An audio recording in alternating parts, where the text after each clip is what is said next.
along with Kligerman and Patrick. They have moved up. Nobody has had anything for Matt Kenseth.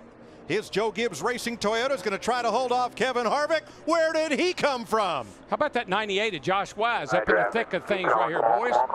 Harvick to the inside. Kenseth outside. Kenseth by a foot and a half. This is probably one of the best duel finishes we've ever seen in NASCAR. Kevin Harvick and Matt Kenseth side by side of the line, but they were up the track. Usually you're side by side on the yellow line, but it was pretty cool to actually see a quote-unquote 3-wide finish with Kenseth, Harvick, and a lap down car of Casey Kane to battle it out. But this is one of the coolest ways to finish a race, a staggered finish with the 20 car beating Kevin Harvick in an outstanding battle.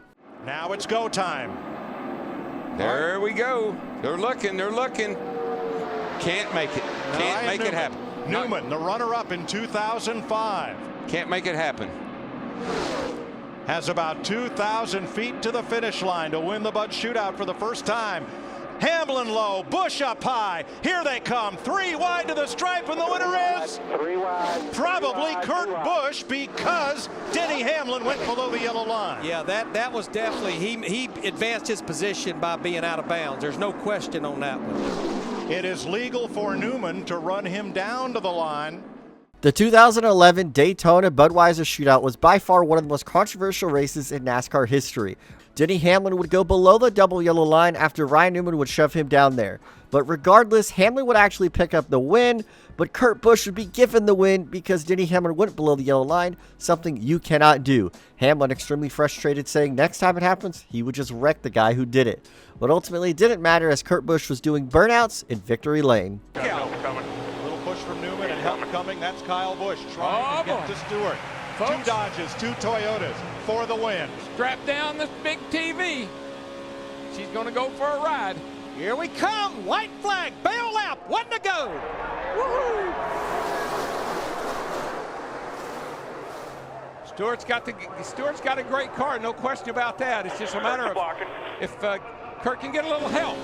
And now, Ryan jumped to the high side. Tony Stewart blocks him. Here comes Kyle Busch on the bottom. Uh-oh, Toyota drag race down the back. Toyota drag race. Teammates. Newman was trying to get help from the other blue Dodge. Now he's got it. Toyota on the inside lane. Dodge on the outside lane. Who's going to win it? It's going to come all the way to the wire. Here they go into turn 3. Teammates working together.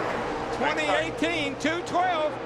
12 is going to win this race. I don't believe they can catch him back to the line. He's going to have to make it wide. Pedal, baby. Pedal. He's going to have to make it wide. It's the Boilermaker, Ryan Newman.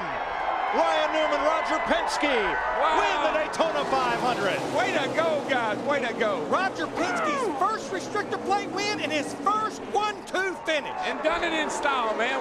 1-2.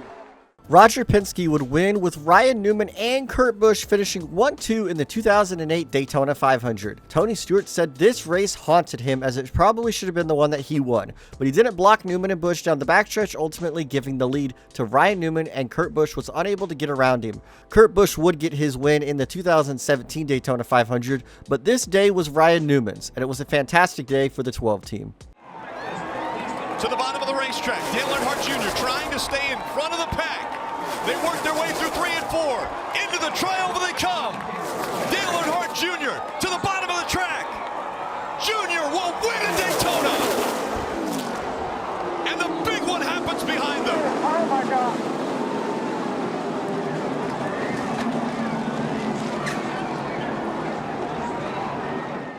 This is by far one of the most wildest crashes we've ever seen at Daytona and NASCAR history. And it's even more crazy that nobody got injured in the process, as Austin Dillon would fly into the catch fence at over 180 miles per hour, coming to a dead stop. This is by far the scariest crash we've seen even after a race. Technically, the crash happened after he crossed the finish line, which makes it even more remarkable. Austin Dillon's car would catapult to the air over 3 and 4 cars and come to rest on his roof. And out of nowhere, Brad Keselowski would come in flying through and end up hitting Dillon and making the situation even worse. I remember at the time thinking how stupid it was for Keselowski to still be going that fast and end up being caught up in the accident. In the 11. First lap led all night by Kyle Busch, and it's the money lap, and it might be all it takes. It really now, is. what does Johnson do to help Stewart? Doesn't matter. Kyle Busch is going to hog all the racetrack, or he should. He's mirror driving right now. Tony Stewart trying to get to the bottom. He may get turned for mirror driving, but he's going to be mirror driving. Stewart's trying to squeeze in there. See that hand? Shoving to the bottom. See that hand? He just wanted to touch him, man. Just wanted to touch him. Can't get him to the high side. Here he comes. There he turns him. He turns him. Busch in the wall. Here comes Stewart to the checkered flag. And another car gets in the backside. It's Casey Kane. And they're scattering everywhere as they come to the line. Some of these guys hit hard, man. And one of them was Kyle Busch. They're still hitting hard. In an unbelievable finish to the 2009 Coke Zero 400 at Daytona, Kyle Busch would get around Tony Stewart to take the lead with just 2 laps to go. Busch would try to defend Tony Stewart off at turn number 4, but he was unable to do so. Tony Stewart with a monster run would pull to the inside. Kyle Busch would block Tony to the outside, and then Kyle Busch would end up wrecking himself, giving the win to Tony Stewart. This was definitely a bad block on Kyle Busch, as he should have known that he would have had the race won if he didn't throw that block on Tony Stewart. Ultimately, it didn't work out, as Busch would get hooked into the wall and almost flipped over by Casey Kane. Some of the strikers in the last lap trying to take it home. It's all come down to this. Out of turn 2, Donnie Allison in first. Where will Cale make his move? He comes to the inside. Donnie Allison throws the block. Cale hits him. He slides. Donnie Allison slides. They hit again. They drive into the turn. They're hitting the wall. They're head on the wall. They slide down to the inside. Let's watch those third place cars. They're out of it. Who is going to win it? Coming down. Third place. They're coming around for the finish. Between A.J. Foyt and Richard Petty. Down the back straightaway come the leaders now. 2 cars are out. In the backstretch are the leaders. Watching for the leaders to they're still up in turns 3 and 4. The leaders are up in turns 3 and 4. Coming down, Richard Petty is now pulling out in front. Darrell Waltrip is in second. A.J. Foyt is in third. Here they come. Waltrip trying to slingshot. Petty is out in front at the line. Waltrip to the inside. Petty wins it. In front, Elliott Sadler's going to lag back and get a big run here, but we also got the 11 and 24 forming up behind. Here comes one back. Taz Gralla. He's getting help. Coming to your mirror. Coming to your mirror. Elliott's going to get position on him. What's the 11 to the inside? Ryan Truex look to the high side. Reddick still out front. Here comes the 16 of Ryan Reed. Oh, this is going to be a photo finish, guys. We're going to bring this one right down to the line. Coming off of turn 4. High side of the white car is Reddick. Trying to get his second career win of the season opener at Daytona. But to the inside, it's Elliott Sadler. A photo finish.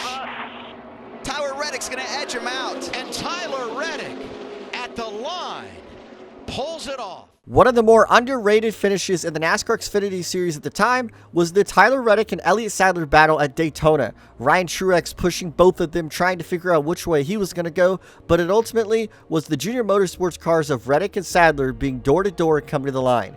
Tyler Reddick would win the championship this season as he won Daytona, and he would win the final race. He only won 2 races this year, and that one was one of them, in the closest finish in the NASCAR Xfinity series at Daytona.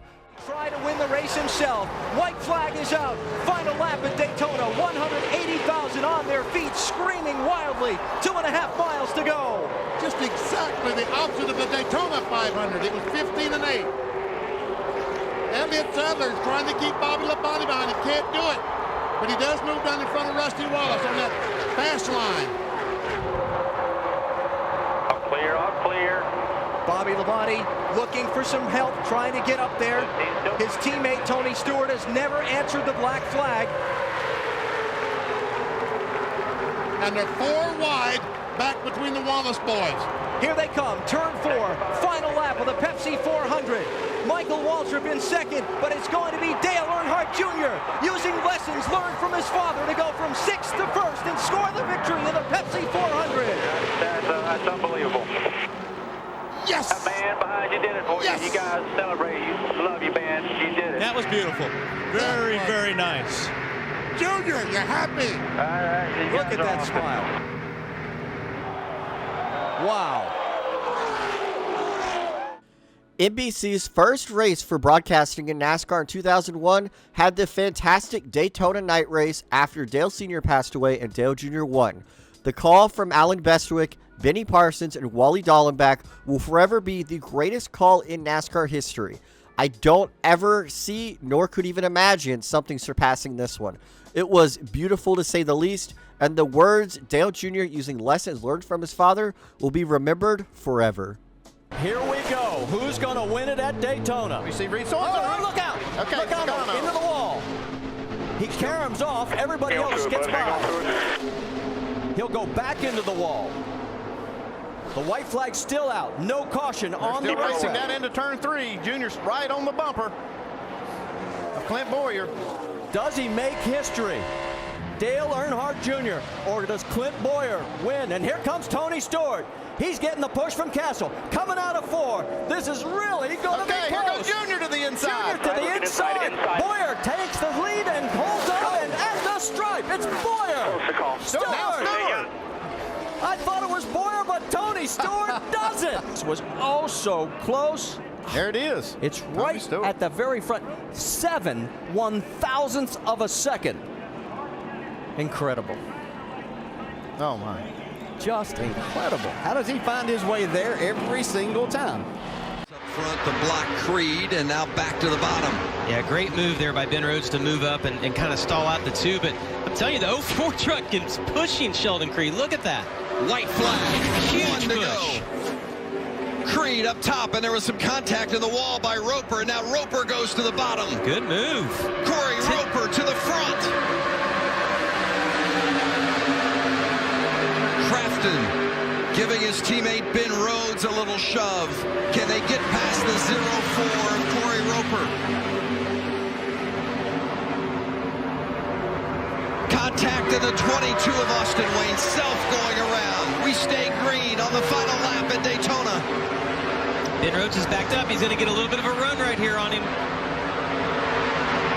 Here comes Corey his Roper, teammate. the Texan, trying to hold on. 43 years old. Oh. Big crash, and Ben Rhodes going around the outside and across the line. Jordan Anderson with the huge run. But it's Ben Rhodes, the winner. In a heartbreaking finish for Jordan Anderson, but a fantastic finish for Ben Rhodes, the 2021 Daytona Truck Series race was phenomenal. Coming to the line, it was a battle between these two drivers, and it couldn't get any better. Jordan Anderson looked to finally have his shot at winning, but ultimately would come up just a bit short. But the story of the night was probably Corey Roper, who was almost going to win. Ben Rhodes would pull to the outside of him and end up side drafting him, and that would be the end of it. Ultimately, it would have been even cooler if Roper could have pulled it off. See him being able to pull it off. He's getting a big push. He's getting a big push. He's coming. He's up to second. Hamlin a second. Up Watch high. the inside. Watch the inside. Martin Truex Jr. 3 wide. Truex to the bottom. No, red. Kansas saves it. Here they come to the line. This is the finish of the Daytona 500. Side by side, bouncing off each other. Unbelievable. I think it was Denny Hamlin. I have it as Hamlin Hamlin. by an inch. What Denny a finish. Hamlin. By Oh, an my inch. goodness. Wow. This near photo finish. The first Daytona 500 was decided in a photo finish. Look at that. Wow. Inches. Final corner at Daytona. Who's going to get here first? Regan Smith 7, Keselowski 22, Stewart 33, and contact. Smith turned around. Tony Stewart is going to win this race. And a terrible crash coming to the finish. This is a big wreck. Kyle Larson's car with the front end. The first time I ever heard about Kyle Larson was this accident, unfortunately. Coming to the end of the 2013 Daytona Nationwide Series race, Regan Smith would pull a bad block and end up wrecking himself into the entire field. What would come from that would be Tony Stewart picking up the win in dramatic fashion, but Kyle Larson's car going on the catch fence, flipping over almost, and ripping it to shreds. The tire will actually go into the grandstands, and this was a huge moment during the 2013 season. It was definitely a controversial one, definitely a pretty tragic one. Okay, now these guys, their job, if you're Austin Dillon, one of those guys. Watch this run Kevin Harvick has on the bottom. Now the Huge 5 push can go by to the Bubba. outside. They're all trying to build that run that Keselowski did. Here goes the 3 car. Will Dillon have help? No, they come down to block. Logano goes back up. Keselowski with him. McDowell in tow. Dillon on the bottom. The run's on top. Oh! teammates. Around they go in a hard crash. Kyle Busch. Kyle Larson. Caution is out. Bubba Wallace is in this. Austin Cindric. Hard hit by Kyle Busch.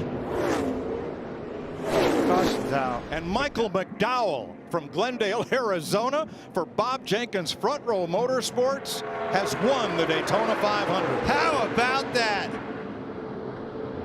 Man. That's a huge win for Michael McDowell and that team. Doesn't get any bigger than this. And a huge crash for everybody else. There shouldn't be anything more fitting than the Love's car winning on Valentine's Day. And that's what happened when Michael McDowell won his first ever race during the 2021 Daytona 500. McDowell would finally get his moment of glory after pushing Keselowski into Logano, and they would tangle entering turn 3. This race was pretty boring for the most part after an early accident, but the finish was outstanding, seeing Keselowski and Busch and Cindric crash and McDowell take the checkered flag for the first time ever in his career. There was probably not a bigger moment that McDowell could have pictured, but it was sweet for him. By the time they get out of turn 4. Remember, the next flag will end this race. Look at how Michael Sadler off the ground. Into 3 and 4. Elliott Sadler looking for his second win in the Camping World Trucks. Michael Waltrip has never won in a truck, but he's won here twice. Here he comes. To the finish line. He got him. Mikey, you got him. You got it. All right. Hell yeah. Hey, guys, look at the rear spoiler on Mikey's truck. I don't know if you can call this truck legal after half of the spoiler is flat, giving the car extra speed down the straightaway, but regardless, Michael Waltrip would pull a late pass during the 2011 Daytona Truck Series race on Elliott Sadler to pick up his win 10 years after his first Daytona win. This was a pretty emotional moment for Waltrip after the passing of Dale Sr. during the first race he won at Daytona. To come back 10 years later and pick up a win in a dramatic fashion had to be a very outstanding moment in Michael Waltrip's life and racing career. To the white flag, 1 lap to go, presented by Credit One Bank. Cole Custer has gone to the front of this race. He's gotten way out in front, though. Look at the gap that he's given Blaney. Larson in the middle. Haley down low, being pushed by Chris Buescher. 3 hopefuls in the top 4 positions. Now Haley goes up to the fence, comes back down across in front of Cole Custer. Ryan Blaney now comes into the mix. Can you believe the finish that we are about to see? Cole Custer and Ryan Blaney. This would be epic for Haas factory team. Ryan Blaney ahead of Custer, coming to the line. Ryan Blaney's gonna do it. Wow, they spin across the line, but it's Blaney who gets it done and continues his amazing run of late. I never thought we would see the day that we would see a 4-wide finish to the line, but we did during the 2025 Daytona Night race, and Ryan Blaney would be the one to pick up the win. With so many people trying to make their way to the playoffs to pick up a win at Daytona, the action was packed. But when it mattered most, the 12 car would go from 13th to 1st in 2 laps. Ryan Blaney would go to the outside to pass everybody and then cut down across the track and block some lanes. It was pretty incredible to see them kind of almost give the win to Blaney as they were all jockeying for position up front. Blaney was actually able to scoot by on the top side, and he pulled the correct moves to win the race. 2 Dodges, 2 Toyotas, a Chevy and a Toyota, but on point, Jeff Burton trying for his first Daytona Speed Week's checkered flag. Clint Boyer locked on to him. I know Michael and Kyle would like to pull out, but they're afraid to. 2 wide behind them with Brian Keselowski in 5th. They're going to take a look here, Michael and Kyle. Here they come. They've got to run, but they're going to crash. Oh, no. Trevor Bayne is in it along with David Reagan. And Burton will win it over Boyer. 5 1/1000ths of a second. A thrilling finish, but in more ways than one, as they got 3, maybe 4 abreast up in turn number 4. What a shame. They're going to make it to the white flag, it looks like. Keselowski clear to the lead. Last lap at Daytona. Can Smith rally back? Can Kyle Busch find a way clear on that inside line of the traffic? Or will the caution come out and end it early? That's what you have to do. You can't wait to make your move. You got to go.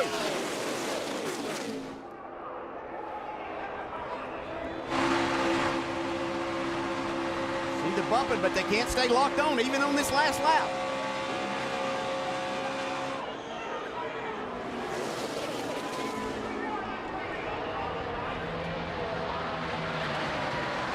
Hold your breath. Here they come to the checkered flag. Keselowski and Smith and the whole pack steaming to the finish line.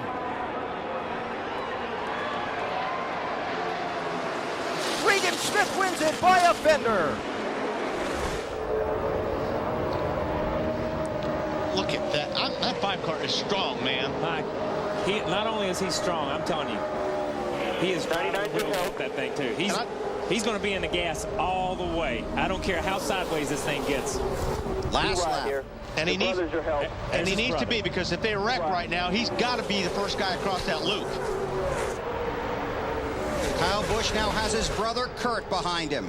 The one thing is Kyle Busch has the inside, and because of where the start-finish line here is, at this place, the inside line is the line if you can maintain it coming out of turn 4. Will Edwards, man, I'll tell you what. Will Edwards help his teammate, or will he make a move for the win? I don't know if he'll be able to make the move for the win. Kyle Busch is the guy right here. He's your winner. He's going to have the momentum, and he's going to get to the line. Coming to the checkers. Oh, wow. That was close. I don't know. Waiting for scoring. I think the 26 got him. It says 26 on the monitor. Wow. Great.